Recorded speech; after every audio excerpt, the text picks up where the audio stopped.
الحمد لله نحمده ونستعينه ونستغفره ونؤمن به ونتوكل عليه ونعوذ بالله من شرور أنفسنا ومن سيئات أعمالنا من يهده الله فلا مضل له ومن يضلله فلا هادي له ونشهد أن لا إله إلا الله وحده لا شريك له ونشهد أن سيدنا ومولانا محمدا عبده ورسوله أما بعد فقد قال الله تعالى في كلامه المجيد أعوذ بالله من الشيطان الرجيم بسم الله الرحمن الرحيم ولا تستوي الحسنة ولا السيئة ادفع بالتي هي أحسن فإذا الذي بينك وبينه عداوة كأنه ولي حميم صدق الله العظيم وقال نبينا محمد صلى الله عليه وسلم آية المنافق ثلاث إذا حدث كذب وإذا عاهد غدر وإذا خاصم فجر أو كما قال رسول الله صلی اللہ علیہ وسلم۔ محترم حضرات، اللہ کے رسول صلی اللہ علیہ وسلم نے ہمیں اور آپ کو جو تعلیمات دی ہیں وہ بڑی اہم تعلیمات ہیں، اور اس کے اندر ایسی باریکیاں اور ایسی نزاکت ہے کہ اگر ایمان والا ان باتوں پر عمل کر لے تو ہمارا جو معاشرہ ہے، ہمارا جو سماج ہے، وہ جنت نما بن جائے۔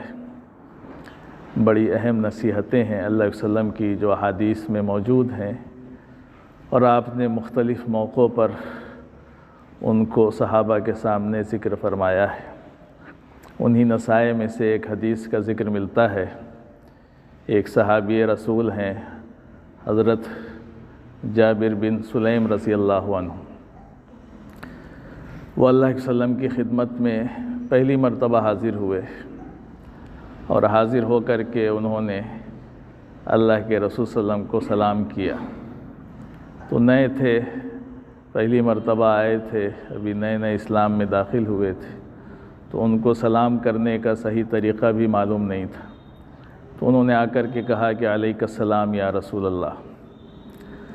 تو اللہ علیہ وسلم نے ان کو نصیحت فرمائی، کہا کہ علیک السلام مت کہو، بلکہ یوں کہو السلام علیکم۔ تو ان کو سکھایا، کہا کہ دیکھو سلام کرنے کا طریقہ زندوں کو یہ ہے کہ السلام علیکم کہو۔ بہرحال وہ صحابی تھے، پہلی مرتبہ آئے تھے، انہوں نے کہا کہ اللہ علیہ وسلم آپ مجھے کچھ نصیحت فرما دیجئے۔ تو اللہ کے رسول صلی اللہ علیہ وسلم نے ان کو چند نصیحتیں فرمائیں جن کا تذکرہ حدیث میں ملتا ہے۔ اللہ علیہ وسلم نے ان کو پہلی نصیحت فرمایا کہ لا تسبن احدا، کہا کہ دیکھو کبھی کسی کو برا بھلا مت کہنا، گالی مت دینا، اور اس سے بھی نیچے درجے کی چیز کہ کبھی کسی کو برا بھلا مت کہنا۔ یہ نصیحت فرمائی اللہ علیہ وسلم نے ان کو سب سے پہلی۔ تو صحابی بیان کرتے ہیں کہ اللہ کے رسول صلی اللہ علیہ وسلم کی اس نصیحت کے بعد میں نے جو ہے کبھی کسی کو گالی نہیں دی، کسی کو برا بھلا نہیں کہا، نہ کسی آزاد کو، نہ کسی غلام کو، نہ اونٹ کو، نہ بکری کو، نہ کسی کو۔ یعنی میں نے آپ کی اس نصیحت کے بعد کبھی کسی کو گالی ہی نہیں دی، یہ صحابی فرما رہے ہیں۔ تو بڑی اونچی چیز ہے، ظاہر سی بات ہے، ہم جس سماج میں رہتے ہیں، معاشرے میں رہتے ہیں، ہمیشہ ہمارے سامنے ایسی چیزیں پیش آتی ہیں جو ہمیں ناگوار ہوتی، جو اچھی نہیں لگتی، جس سے ہمارے دل میں چوٹ لگتی ہے، اور کہہ سکتے ہیں کہ جو ہمارے دل کے اندر ایک تکبر کی کیفیت پائی جاتی ہے، ہمارا ایگو جو ہوتا ہے وہ ہٹ ہو جاتا ہے، چوٹ لگتی ہے، اور اندر سے جو ہے برداشت نہیں ہوتا۔ تو انسان جب دوسرے کے سامنے سے برائی پیش آتی ہے تو وہ ہمارے معاشرے میں کیا ہے، ہم کہتے ہیں کہ بھائی اینٹ کا جواب پتھر سے دیں گے۔ ہمارے ہاں مثل مشہور ہے، کہتے ہیں کہ ہم اینٹ کا جواب کس سے دیں گے؟ پتھر سے دیں گے، یعنی تم ایک گالی دو گے تو 10 گالی دیں گے، چھوڑنے والے نہیں۔ لیکن اللہ کے وسلم کی سیرت پڑھیں گے، آپ کی زندگی کا مطالعہ کریں گے تو آپ دیکھیں اللہ کے وسلم کی سیرت تو پوری اسی سے بھری پڑی ہے۔ کتنی ناگوار چیزیں، کتنی مشکل باتیں، اور کیسی کیسی گالیاں اور کیسی کیسی حرکتیں مشرکین کی طرف سے ہوتی تھی۔ ہمارے ہاں تو مشرکین کا نہیں، مسلمانوں کا آپس کا معاملہ ہے کہ ہم آپس میں برداشت نہیں کر پاتے۔ وہاں تو وہ دشمنان اسلام تھے اور وہ نہ جانے کیسی کیسی حرکتیں کرتے تھے، لیکن کہیں آپ کو روایت میں یہ بات نہیں ملے گی کہ اللہ کے وسلم نے اس کے بدلے میں ان کو برا بھلا کہا، ان کو گالی دی۔ آپ کے بارے میں تو یہاں تک آتا ہے کہ اللہ کے وسلم کو جب طائف کے میدان میں زخمی کر دیا گیا، آپ کو پتھروں سے مار کر کے لہو لہان کر دیا گیا، تو آپ نے ایک مرتبہ تذکرہ فرمایا تو اپنا نام لے کر کے نہیں فرمایا۔ آپ نے فرمایا کہ ایک نبی کی قوم نے اپنے نبی کو اتنا مارا کہ ان کو لہو لہان کر دیا، پھر بھی وہ نبی جو تھے اپنی قوم کے لیے اللہ سے مغفرت کی دعا کر رہے تھے، اور یہ کہہ رہے تھے کہ اے اللہ تو ان کو معاف کر دے، اس لیے کہ یہ مجھے جانتے نہیں، یہ میرے بارے میں ابھی جانتے نہیں ہیں، ان کو علم نہیں ہے، اس لیے ایسا کر رہے ہیں۔ اگر ان کو پتہ چل جاتا کہ میں اللہ کا نبی ہوں، مجھے جان جاتے تو ایسا نہ کرتے۔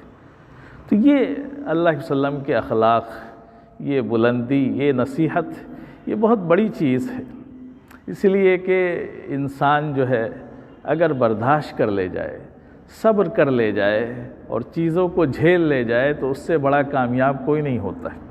اور اللہ کے وسلم نے یہ کر کے دکھایا، صحابہ نے یہ کر کے دکھایا۔ ایک سے ایک غصے والے صحابہ تھے، حضرت عمر جیسے صحابہ جو برداشت کرنے کو تیار نہیں تھے، وہ اتنے غصے والے تھے، اتنے طاقتور اور اتنے ہمت والے تھے کہ کوئی ان کے سامنے ٹک نہیں پاتا تھا۔ جب وہ ایمان میں داخل ہوئے تو سب کو لے کر کے گئے، نعرہ بلند کرتے ہوئے کہا چلو بیت اللہ میں نماز پڑھو، دیکھیں کون روکتا ہے۔ اور جب ہجرت کر کے جا رہے تھے حضرت عمر رضی اللہ عنہ، تو سارے جو دوسرے لوگ ہجرت کر رہے تھے تو مشرکین ان کو پکڑ لیتے تھے، ان کے سامنے بڑی دشواریاں تھیں، بڑا چھپ کر کے بچ کر کے ہجرت کرتے تھے۔ لیکن حضرت عمر نکلے تو تلوار لے کر کے نکلے، کہا کہ میں جا رہا ہوں، اور بتا کے نکلے، کہا کہ جس کو آنا ہو میدان میں آ جائے، جس کو آنا ہے آ جائے، اپنے بچوں کو یتیم کرنا ہو تو آ جاؤ۔ نکل گئے وہ، اتنی ہمت والے صحابہ تھے۔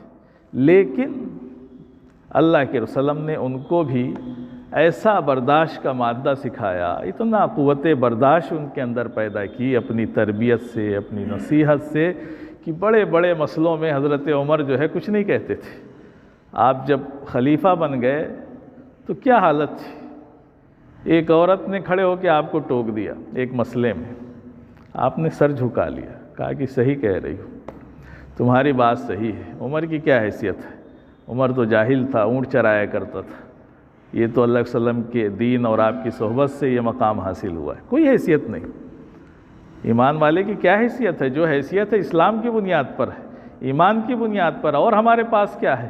ہم سے اچھے بدن دوسروں کے ہو سکتے ہیں، کس چیز کا تکبر ہے ہمیں، کس چیز کی بڑائی ہے؟ مال، ہم سے زیادہ مال دوسروں کے پاس ہو سکتا ہے۔ تو اللہ کے وسلم نے بڑی زبردست تربیت فرمائی۔ آپ دیکھیں صلح حدیبیہ کا موقع ہے تو اللہ کے وسلم جو ہے کس طرح دب کر کے صلح کر رہے ہیں، اور حضرت عمر اتنا پریشان ہیں، اتنے غصے میں ہیں کہ کیا کر ڈالیں، ان کا بس نہیں چل رہا تھا، لیکن نہیں، دباتے رہے۔ اور آپ نے جو ہے کسی کو چوں کرنے کی بھی اجازت نہیں دی، دب کر کے صلح کی، یہاں تک کہ وہ مسلمان جو بیچارے مسلمان ہو کر کے آئے تھے، کافر اور مشرکوں کے قید میں تھے، بڑی تکلیفیں جھیل کر کے کسی طرح چھڑا کر کے بھاگ آئے تھے، ان کو بھی اللہ صلی اللہ علیہ وسلم نے واپس فرما دیا، کہا کہ نہیں جاؤ، جب یہ نہیں مان رہے ہیں اور صلح کے خلاف ہے تو جاؤ۔ سکھایا آپ نے کہ اس امت کو کتنا برداشت کرنا چاہیے، اور ہماری حیثیت کیا ہے؟ کوئی حیثیت نہیں ہے، دوسرے کو ہم برا بھلا کیوں کہیں گے؟ اسی لیے کہتے ہیں نا کہ ہم اپنے کو اچھا سمجھتے ہیں، اور یہ تو ہے ہی نہیں، ہمیں کسی کو برا نہیں سمجھنا چاہیے۔ چاہے جیسا بھی اس کا عمل ہو۔ ہمارے علماء نے، بڑوں نے اور بزرگان دین نے یہی باتیں سکھائیں کہ ہمیں کسی کو برا نہیں سمجھنا چاہیے۔ ہو سکتا ہے کوئی سامنے آپ کے شخص ہو، بہت برا کام کر رہا ہو، بہت بڑا گناہ کا کام کر رہا ہو، ٹھیک ہے، اس کا عمل برا ہے، اس کا یہ کام برا ہے۔ آپ کام کو برا سمجھ سکتے ہیں کہ بھائی یہ شراب پی رہے ہو، شراب بڑی خراب چیز ہے، لیکن اس کی ذات کو آپ برا نہ سمجھیں۔ جو یہ کام کر رہا ہے، جو گناہ کر رہا ہے، اس کو ذاتی طور پر آپ غلط نہ سمجھیں، اس لیے کہ آگے کا حال تو کوئی نہیں جانتا ہے۔ اسی لیے فرمایا حدیث میں کہ ملاک العمل خواتمہ، اصل معاملہ تو خاتمے کا ہے، خاتمہ کس پر ہوگا یہ دیکھا جائے گا۔ بہت نمازیں پڑھتے تھے، بہت تسبیح پڑھتے تھے، بہت تلاوت کرتے تھے، لیکن کوئی ایسی حرکت ہو گئی، ایسا عمل ہو گیا کہ خاتمہ بالخیر نہیں ہوا تو سب بیکار ہو جائے گا۔ اسی لیے بڑے بڑے اللہ والے اس بات کی دعائیں کیا کرتے تھے، قرآن نے نقل کیا انبیاء کی دعاؤں کو، توفنی مسلمہ والحقنی بالصالحین، کہ ایمان کی حالت میں ہمیں اللہ موت دے اور نیک لوگوں میں ہمیں شامل فرما۔ انبیاء نے دعائیں کی، ہماری اور آپ کی کیا حیثیت ہے؟ اس لیے اللہ والے اس بات کی دعا کرتے تھے۔ اسی لیے اللہ والوں سے پوچھا جاتا تھا تو وہ کہتے تھے کہ نہیں، ہم تو اپنے آپ سے سب کو اچھا سمجھتے ہیں، اس لیے کہ کل آگے کیا ہوگا ہمیں کیا پتہ ہے۔ اللہ کے ہاں کس کی کیا چیز مقبول ہے، کس کو اللہ کے نزدیک کیا مقام حاصل ہے، یہ ہم نہیں جانتے ہیں۔ ہم سمجھتے ہیں کہ فلاں صاحب جو ہے دیکھنے میں اچھے لگ رہے ہیں تو نیک ہوں گے، ہمیں اچھا گمان رکھنا چاہیے، لیکن دلوں کا حال تو اللہ ہی بہتر جانتا ہے۔ تو اس لیے ہمیں کسی کو برا سمجھنا، برا کہنا اس کا حق نہیں ہے۔ ہاں، اس کے عمل کو برا کہہ سکتے ہیں کہ بھائی آپ کا یہ عمل جو ہے یا فلاں صاحب کا یہ عمل صحیح نہیں ہے، اور حکمت سے کوشش کی جائے کہ وہ بیچارہ اس گناہ سے باز آ جائے، بہت اچھی چیز ہے۔ اس لیے کہ کوئی بھی گناہ کر رہا ہو بہرحال تو انسان ہے، اس کی لت پڑ جاتی ہے، اس کی عادت ہو جاتی ہے، یا کبھی جو ہے جذبات میں بہت سے گناہ ہو جاتے ہیں۔ تو اس لیے اللہ علیہ وسلم نے یہ نصیحت فرمائی کہ دیکھو کبھی کسی کو برا بھلا مت کہنا۔ تو یہ ہمارے اللہ علیہ وسلم کی خاص نصیحت ہے کہ ہمیں جو ہے جذبات میں آ کر کے، غصے میں آ کر کے کچھ نہیں کہنا چاہیے کسی کو، اس لیے کہ کس کا کیا ہونے والا ہے یہ اللہ ہی بہتر جانتا ہے۔ آج بڑا نماز پڑھ رہا ہے، کل پتہ نہیں کیا ہوتا ہے ایسا کہ دیکھو کچھ لوگ بڑے اچھے تھے، بڑے نیک تھے، اچانک ایسا سٹھیا جاتے ہیں کہ سب کچھ چھوڑ کے بالکل بیٹھ جاتے ہیں، اور چاہے لاکھ سمجھاؤں ان کے سمجھ میں بات نہیں آتی۔ کیوں؟ اس لیے کہ اب معاملہ ان کا گڑبڑ ہو گیا۔ اور کسی کو دیکھو بہت گناہ گار ہوتا ہے، بڑے بڑے اللہ والوں کے واقعات لکھے ہیں نا، مالک بن دینار رحمۃ اللہ علیہ ہیں، یا فضیل بن عیاض ہیں، واقعات پڑھیے کیسے تھے، لیکن جب اللہ نے ان کی زندگیاں بدل دیں تو یہ اتنے بڑے اللہ والے ہو گئے کہ آج تک ان کا تذکرہ لیا، ان کا نام لیا جاتا ہے اللہ والوں میں۔ اس لیے ہمارے اللہ والے کہتے تھے کہ ہم تو حالاً کسی ایمان والے کو حقیر نہیں سمجھتے ہیں، اپنے سے اچھا ہی سمجھتے ہیں، اور احتمالاً کافر کو بھی برا نہیں سمجھتے ہیں کہ کل کو وہ کافر جسے ہم برا سمجھ رہے تھے ایمان میں داخل ہو کر کے ہم سے اچھا ہو جائے۔ بہت سے واقعات ایسے ملتے ہیں۔ غزوہ خیبر کا موقع تھا، اللہ علیہ وسلم جب یہودیوں کا گھیراؤ کیے ہوئے تھے، پڑاؤ ڈالے ہوئے تھے، تو اس کا تذکرہ ملتا ہے کہ جب آپ وہاں پر تھے تو ایک بکری کا چرواہا تھا، معمولی انسان تھا، یہودیوں کی بکری چرا رہا تھا، تو اس نے دیکھا کہ بھائی یہاں لشکر ہے، گھیراؤ کیے ہوئے ہے اور بہت ہے نا، تو اس کے دل میں آیا کہ بھائی یہ جو جنگ چل رہی ہے، یہ جو مسلمان ہیں جو اپنے آپ کو مسلمان کہتے ہیں، ان کے ایک نبی ہیں، ہم بھی چل کے دیکھتے ہیں کہ وہاں ہوتا کیا ہے، وہ نبی کیا کہتے ہیں، ان کی کیا باتیں ہیں، چل کر کے دیکھتے ہیں۔ تو بہرحال وہ چرواہا جو ہے آیا، پوچھا بہت سے لوگوں سے کہ بھائی آپ کے جو سردار ہیں، آپ کے جو کہہ لیجیے بادشاہ ہیں، کمانڈر ہیں، کہاں ہیں، کون ہیں؟ تو لوگوں نے بتا دیا اللہ علیہ وسلم کا خیمہ جہاں تھا کہ جائیں، وہ اللہ علیہ وسلم کو بتا دیا وہاں پر خیمے میں تشریف فرما۔ تو بیچارہ چرواہا جو تھا وہ آیا، تو جب اس نے دیکھا تو اس کو یقین نہیں ہوا، اس کو یقین نہیں ہوا کہ یہ جو ہے بادشاہ ہو سکتے ہیں، یہ سردار ہو سکتے ہیں، اس لیے کہ وہاں کچھ تھا ہی نہیں، معمولی سا خیمہ، معمولی سا بستر اور معمولی سے کپڑے میں تو اس نے سوچا کہ لوگ ہم سے مذاق کر رہے ہیں، کسی اور کے پاس بھیج دی، لیکن بہرحال لوگوں نے کہا کہ نہیں، یہی ہمارے سردار ہیں۔ تو پھر اس نے ملاقات کی اللہ کے وسلم سے، بات چیت کی، پوچھا آپ کس چیز کی دعوت دیتے ہیں، کیا پیغام لے کر کے آئے ہیں۔ تو اللہ کے وسلم نے اس کو پوری بات بتائیں، سمجھائیں۔ اس کے دل میں بات بیٹھ گئی۔ ایک معمولی چرواہا تھا، سیاہ فام، کالا، اس کے دل میں بات بیٹھی تو اس نے کہا اللہ علیہ وسلم ٹھیک ہے، اگر میں اسلام میں داخل ہو جاؤں تو مجھے ملے گا کیا؟ تو آپ نے فرمایا کہ تم کو برابری کا درجہ ملے گا۔ تو اس نے کہا اللہ علیہ وسلم کیا مذاق کر رہے ہیں آپ؟ میں ایک کالا چرواہا آدمی، بکریاں چرانے والا، نہ میرے کپڑے صحیح ہیں، میرے بدن سے بدبو آ رہی ہے، آپ مجھے برابری کا درجہ دیں گے، آپ اپنے ساتھ مجھے بٹھائیں گے، آپ مجھے سینے سے لگائیں گے؟ اللہ علیہ وسلم نے فرمایا کہ ہاں، مذاق نہیں کر رہے ہیں، تم اگر ایمان میں داخل ہو جاؤ گے تو تمہیں وہ درجہ ملے گا۔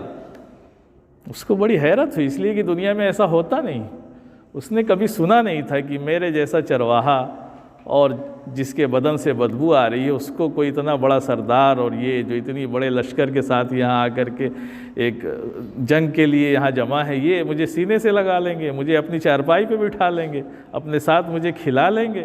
اس کا تصور ہی نہیں تھا جو آج ہم نے بھی پیدا کر لیا ہے اپنی بڑائی کے نتیجے میں، ہے نا؟ ہمارے ہاں بھی یہ چیزیں پیدا ہو گئیں کہ فلاں جو ہے وہ ہے، فلاں یہ ہے۔ یہ تو غیروں میں تھا، شودر اور چھوٹی قوم اور بڑی قوم، یہ تو ہمارے ہاں پیدا کر لی ہم نے، یہ ہمارے نبی کی تعلیمات میں تو نہیں تھی، صحابہ کی زندگیوں میں نہیں تھی۔ تو بہرحال آپ نے جب فرمایا تو اس کے دل میں بات آ گئی، کہا کہ اس سے بڑی پھر کہا مجھے ملے گا کیا؟ کہا کہ جب اس دنیا سے جاؤ گے تم کو جنت ملے گی، اللہ تعالیٰ تمہاری اس سیاہی کو جو ہے سفیدی سے بدل دے گا، تمہاری چمک چہرے پہ آ جائے گی، تمہیں وہاں جنت ملے گی۔ کہا ٹھیک ہے اللہ علیہ وسلم، آپ وعدہ کرتے ہیں، مجھ سے وعدہ کریے آپ کہ اگر میرے ساتھ ایسا ہو میں مر جاؤں تو مجھے یہ چیزیں ملیں گی؟ کہا بالکل، میں ذمہ داری لیتا ہوں۔ تو وہ اسلام میں داخل ہو گیا چرواہا۔ اب داخل ہو گیا تو اس نے پوچھا کہ اللہ علیہ وسلم مجھے کرنا کیا ہے؟ تو آپ نے کہا کہ دیکھو ابھی تو نہ کوئی نماز کا وقت ہے، کوئی ایسی عبادت کا وقت نہیں ہے جو تم کر سکتے ہو، نہ رمضان کا مہینہ ہے کہ روزہ رکھ سکتے ہو، ابھی بس ہمارے یہاں جو کام چل رہا ہے وہ جہاد کا چل رہا ہے کہ یہ جو جہاد چل رہا ہے اس میں شریک ہو جاؤ، اور اگر شہید ہو گئے تو جنت ملے گی تم کو، میں وعدہ کرتا ہوں جنت کا۔ ٹھیک ہے، تو بکریاں لے کر کے آیا تھا۔ اللہ علیہ وسلم نے کہا کہ دیکھو سب سے پہلے تو تم ان بکریوں کو واپس کرو، ہمارے یہاں ہوتا تو کہتے دشمن کی بکریاں ہیں لے آؤ، لیکن نہیں، دشمن کی بکریاں اس وقت ہوں گی جب آپ کو مال غنیمت میں ملیں، جنگ کر کے آپ نے حاصل کی ہو، وہ تو ایک معاہدے کے تحت چرانے لایا تھا، تو یہ تو امانت میں خیانت ہوتی۔ تو آپ نے کہا کہ نہیں، ان بکریوں کو واپس کرو۔ کہا کہ وسلم میں لے کے جاؤں گا تو مجھے پکڑ لیں گے، آنے کہاں دیں گے، پتہ چلے گا کہ میں مسلمان ہو گیا۔ کہا کہ تم ایسا کرو، لے جاؤ، چھوڑ دو وہاں پر، اور یہ خود بخود چلی جائیں گی۔ تو اس نے ایسے ہی کیا، اور وہ بکریاں اپنے مالک کے پاس پہنچ گئیں، اور مالک بھی سمجھ گیا ہے کہ وہ مسلمان ہو گیا۔ تو بہرحال اس کے بعد وہ گیا، جنگ ہو رہی تھی، شریک ہوا، شہید ہو گیا۔ اس کے بعد جنگ کے بعد جب لوگ جمع ہوئے، اکٹھا ہوئے، دیکھنا شروع کیا، بھیڑ لگی تھی ایک جگہ صحابہ کی، سب لوگ دیکھ رہے تھے۔ اللہ علیہ وسلم نے پوچھا کیا بات ہے، کیوں بھیڑ لگا رکھی؟ تو کہا علیہ وسلم یہ ایک نیا شخص دکھائی دے رہا ہے، اس کو ہم میں سے کوئی پہچانتا نہیں ہے، یہ کون شخص؟ اللہ علیہ وسلم گئے، دیکھا تو کہا کہ یہ تو وہی چرواہا ہے جو مجھ سے ملا تھا اور ایمان لایا تھا۔ اور آپ نے فرمایا کہ میں دیکھ رہا ہوں کہ فرشتے اس کو غسل دے رہے ہیں، اور یہ جنت میں پہنچ گیا ہے، اللہ نے اس کی سیاہی کو سفیدی سے بدل دیا ہے۔ تو اس نے کوئی عبادت نہیں کی، نہ نماز پڑھی، نہ ایک سجدہ کیا، نہ کبھی زندگی میں زکوٰۃ دی، کوئی نیک عمل نہیں کیا اس نے، لیکن گیا کہاں؟ وہ جنت میں۔ تو آج جس کو ہم حقیر سمجھ رہے ہیں، کل اس کا کیا مقام ہوگا یہ ہمیں نہیں پتہ ہے، یہ اللہ کو پتہ ہے۔ اللہ جانتا ہے کہ کل کس کی زندگی میں کیا تبدیلی ہو جائے۔ تو ہمیں کسی کو گالی دینا، برا بھلا کہنا، یہ ساری چیزیں تکبر کی وجہ سے پیدا ہوتی ہیں۔ تو اللہ علیہ وسلم نے حضرت جابر بن سلیم کو سب سے پہلی نصیحت یہی فرمائی، کہا کہ دیکھو کبھی کسی کو برا بھلا مت کہنا، تو انہوں نے اس دن سے یہ عہد کر لیا اور کہا کہ اس دن کے بعد سے ان کا بیان ہے کہ میں نے کبھی کسی کو برا بھلا کہا ہی نہیں، نہ انسانوں کو، نہ آزاد کو، نہ غلام کو، نہ بھیڑ کو، نہ بکری کو، نہ اونٹ کو، کسی کو نہیں۔ ہمارے ہاں تو جانوروں کو لوگ گالی دیتے رہتے کیونکہ ہماری زبان خراب ہو جاتی۔ یہ گالی دینا اور زبان پر گالی کا آنا یہ ایمان والوں کی چیز نہیں ہے۔ ایک حدیث میں علیہ السلام نے بیان فرمایا کہ آیت المنافقی ثلاث، فرمایا کہ منافق کی 3 علامتیں ہیں، 3 نشانیاں ہیں۔ کون کون سی؟ فرمایا کہ اذا حدث کذب، فرمایا کہ منافق کی پہلی علامت یہ ہے کہ جب وہ بات کرے گا تو جھوٹ بولے گا۔ دوسری علامت فرمایا کہ کہہ لیجئے اذا عاہد غدر، فرمایا کہ جب وعدہ کرے گا تو وعدہ توڑے گا، یہ دوسری نشانی ہے۔ اور تیسری نشانی فرمائی کہ اذا خاصم فجر، جب جھگڑا ہوگا تو گالی دے گا۔ یہ کس کی نشانی بتائی علیہ السلام؟ منافق کی نشانی بتائی۔ ایمان والا گالی نہیں دیتا ہے، یہ ہماری زبان نہیں ہے۔ علیہ السلام کے زمانے میں دیکھیں کیسے کیسے واقعات پیش آئے، لیکن بد زبانی، اس طرح کے الفاظ استعمال کرنا یہ ایمان والے کی علامت نہیں ہے۔ ہمیں برداشت کر لینا چاہیے، صبر کر لینا چاہیے، ہے نا۔ جہاں ایسا مسئلہ آ جائے آپ برداشت کر لیں، دیکھیں سارے مسئلے کا حل ہو جائے گا۔ سارا مسئلہ تو پیدا اس لیے ہوتا ہے کہ انسان جو ہے مقابلے میں کھڑا ہو جاتا ہے، اس کو یہ برداشت ہی نہیں ہے کہ ہم چھوٹے بن جائیں۔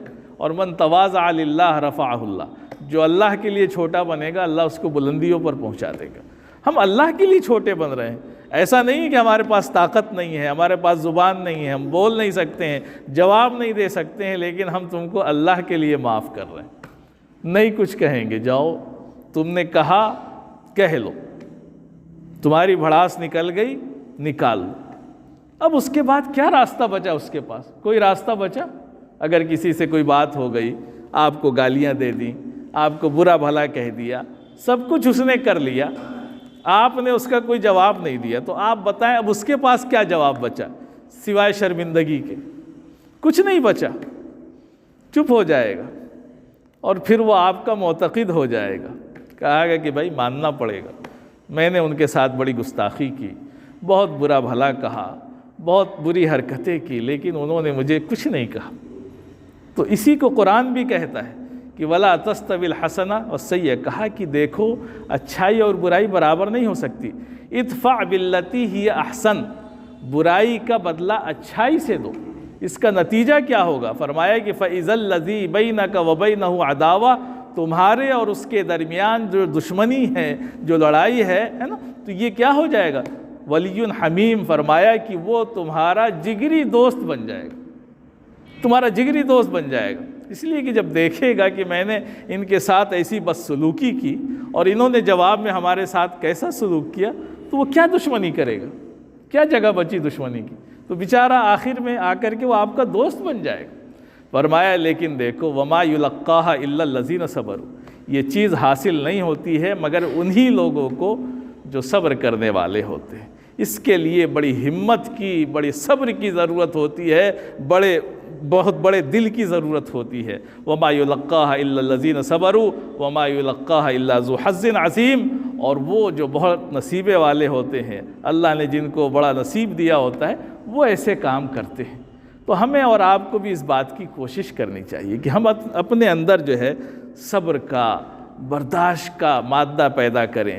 دوسرے نے اگر کچھ ہمارے ساتھ برائی کی تو ہم برائی کا بدلہ برائی سے نہ دیں، حالانکہ اجازت ہے شریعت میں، کوئی برائی کا بدلہ برائی سے دے تو اس میں شریعت کی طرف سے اجازت ہے، لیکن اس میں بڑی شرط ہے۔ شرط یہ ہے کہ جتنی اس نے برائی کی ہے اتنا ہی کر سکتے ہیں۔ ایک اس نے گالی دی تو ایک ہی گالی آپ بھی دے سکتے، اور 2 دے دی تو پکڑ ہو جائے گی آپ، یہ آپ نے ظلم کر دیا۔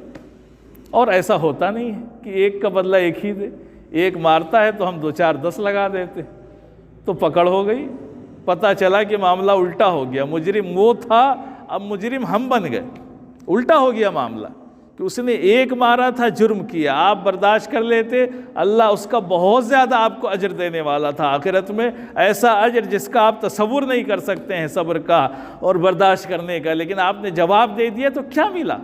کچھ نہیں ملا آپ کو، دل کی صرف بھڑاس نکلی، اور اسی دل کی بھڑاس کو نہ نکالنا یہ اللہ کو اتنا پسند ہے کہ اللہ جو ہے راضی ہو جاتا ہے، خوش ہو جاتا ہے بندے سے کہ بندے نے میرے لیے اس بندے کو معاف کر دیا۔